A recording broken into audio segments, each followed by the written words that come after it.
সুপ্রিয় মুসলিম ভাই ও বোনেরা, সূরা ফিল পবিত্র কোরআনের ছোট একটি সূরা। এটা দিয়ে আমরা অধিকাংশ সময় নামাজ পড়ে থাকি। তো নামাজে অশুদ্ধ পড়লে নামাজ নষ্ট হয়ে যায়। আমাদের অনেকেই আছেন যারা সূরা ফিল পারেন না বা পারলেও শুদ্ধভাবে হয় না।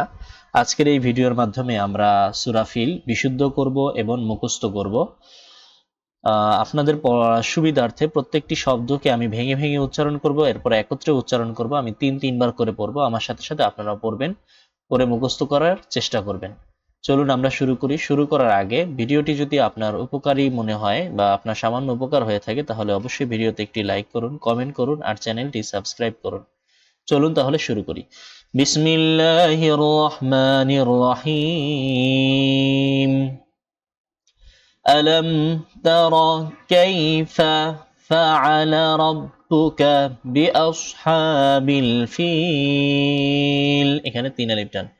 ألم تر كيف فعل ربك بأصحاب الفيل ألم تر كيف فعل ربك بأصحاب الفيل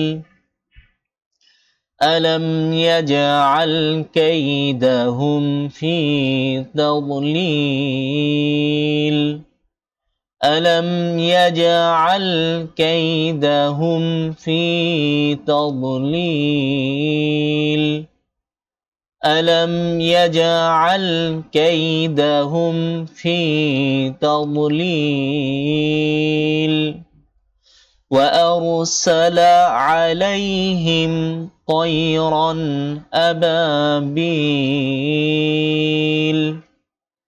وأرسل عليهم طيرا أبابيل وأرسل عليهم طيرا এখানে ত মোটা করে طيرا أبابيل ترميهم بحجارة من سجيل ترميهم بحجارة راتم قلنا هنا راتم من سجيل ترميهم بحجارة من سجيل فجعلهم كعصف مأكول فجعلهم كعصف مأكول فجعلهم كعصف مأكول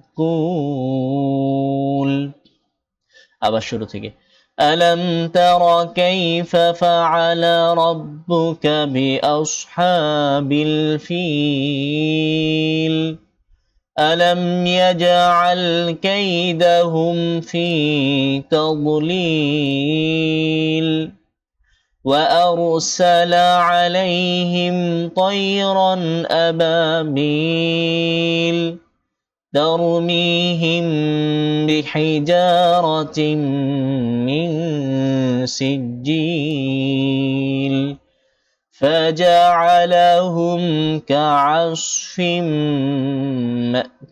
مأكول صدق الله العظيم